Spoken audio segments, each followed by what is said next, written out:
Hello there, and welcome to today's episode of the Easy EdTech podcast.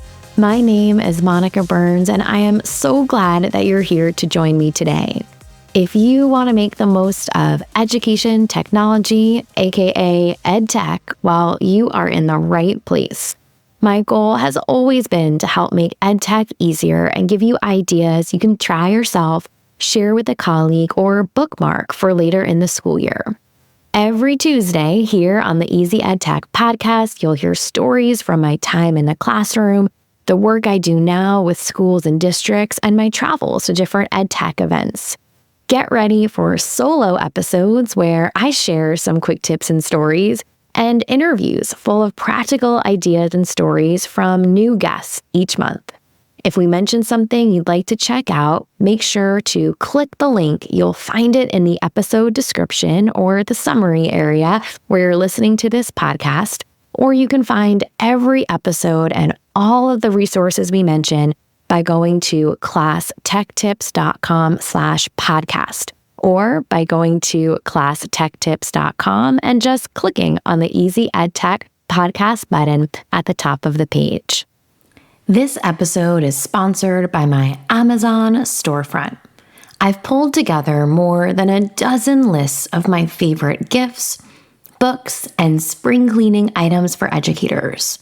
My collections on Amazon make it easy to find all of my books written by Easy EdTech podcast guests, and so much more. Use the link classtechtips.com/Amazon to go straight to my Amazon storefront. That's classtechtips.com/Amazon. This week's episode is titled How to Help Kids Conduct Keyword Searches. And if you are looking to set up students for success as they embark on a variety of research tasks, well, you are in the right place. Today, we're going to talk about helping students understand how to search for information online, specifically with keyword searches.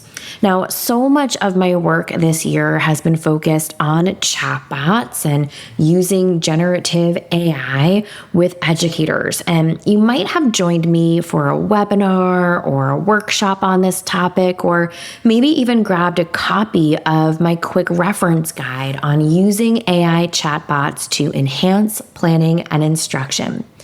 Tools like ChatGPT and Gemini have made their way into educational settings, and it might be tempting to move away from the traditional search engines like Google. However, it's really crucial that kids understand how to navigate all sorts of online spaces, including search engines. So if you want to support students with keyword searches this year, I have a few quick tips to explore with you in today's episode. Let's dive in. Now, in my book, EdTech Essentials, 12 Strategies for Every Classroom in the Age of AI, in the second edition, I have a chapter dedicated to navigate online spaces effectively. And navigate is one of the 12 strategies or essentials that I talk about in the book. And this chapter, it includes a section called Guiding Students' Online Search Experiences.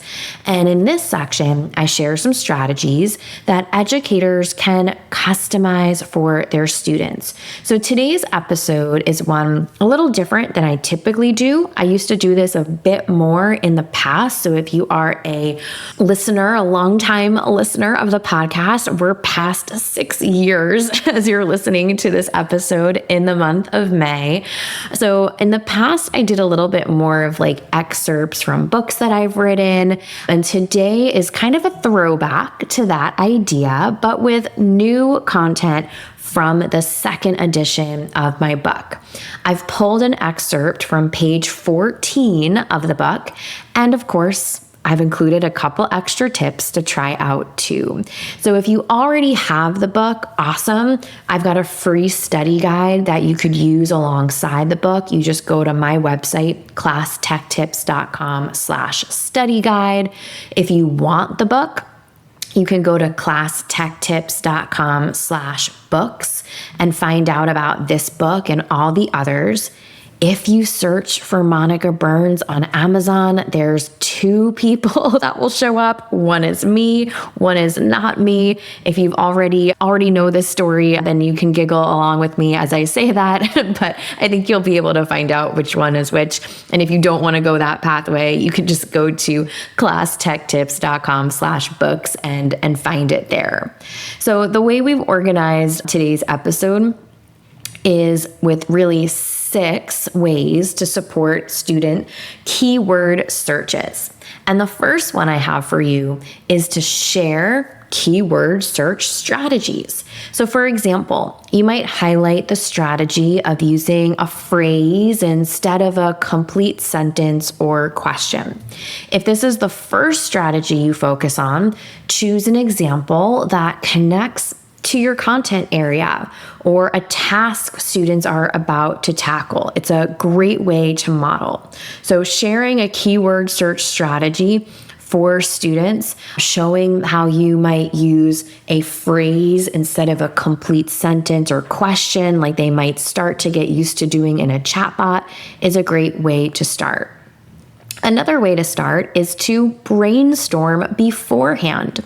You can brainstorm potential keywords and search terms with students before sending them off to work independently or with a partner.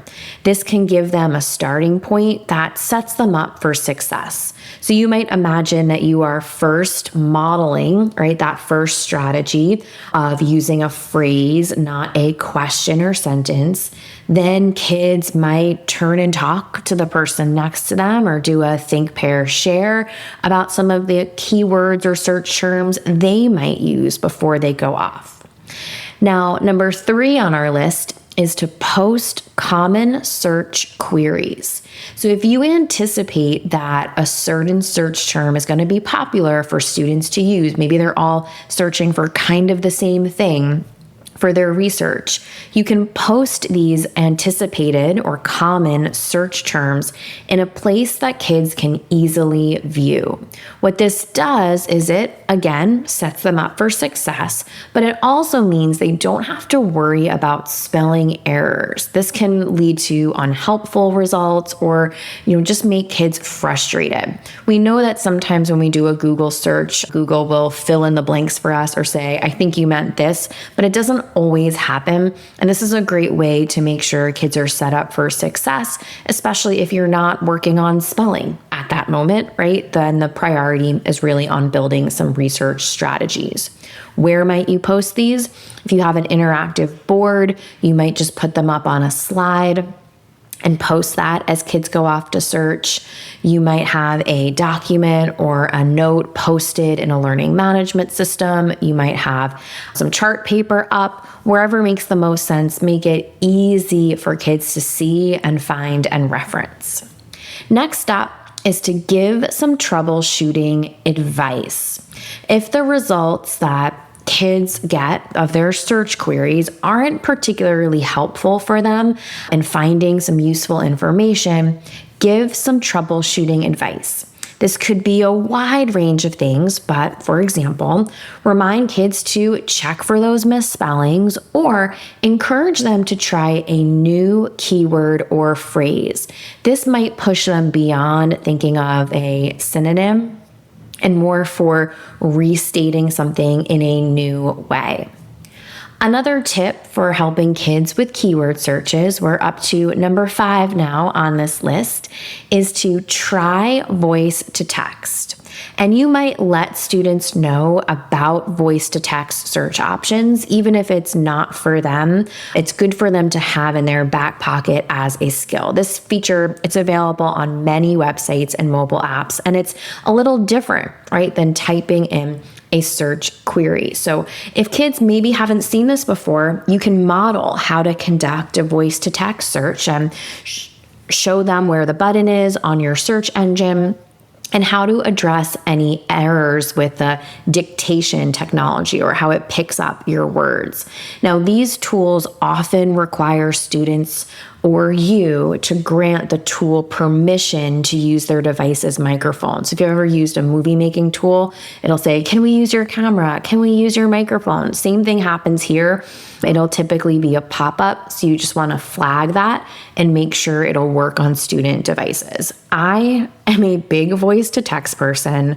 My husband makes fun of me because I am voice to texting all of my messages that I send. I do it in my computer when I'm doing like anything where I think it could be a little messy at first, or I just want to get my idea down. I love voice to text, but I know it's not for everyone. However, for students who may not have seen this as even an option before, it could absolutely be a game changer.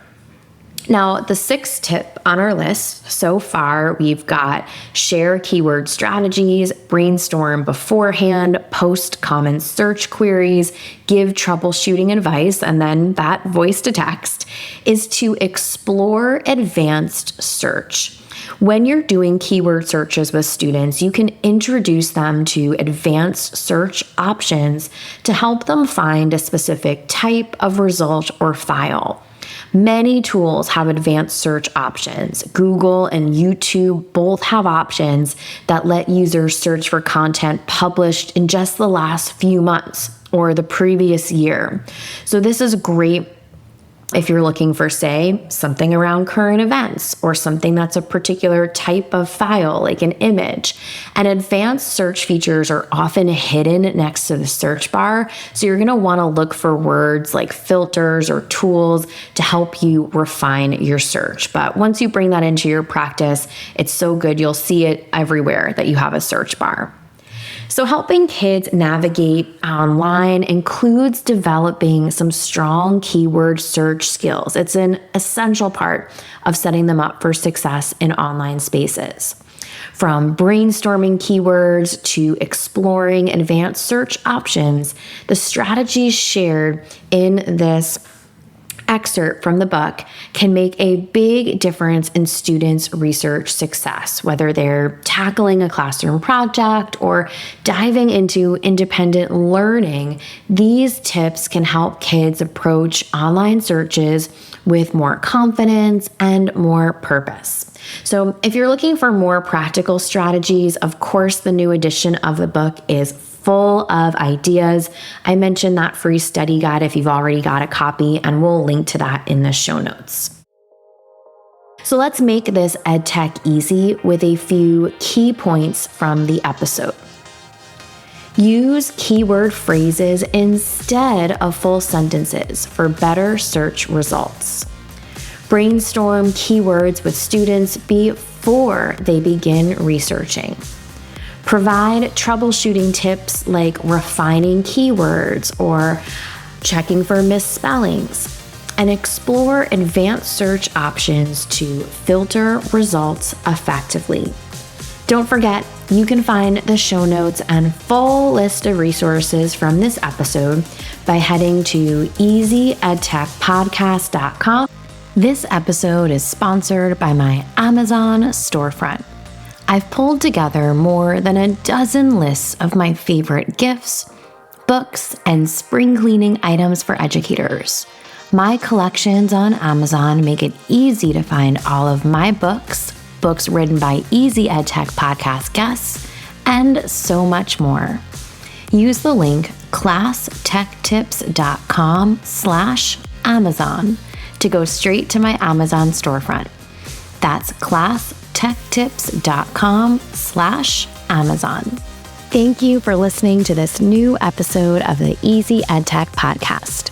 I love creating new episodes for you each week, but I could use a bit of help spreading the word about the podcast. Can you leave a rating or review on your favorite podcast app?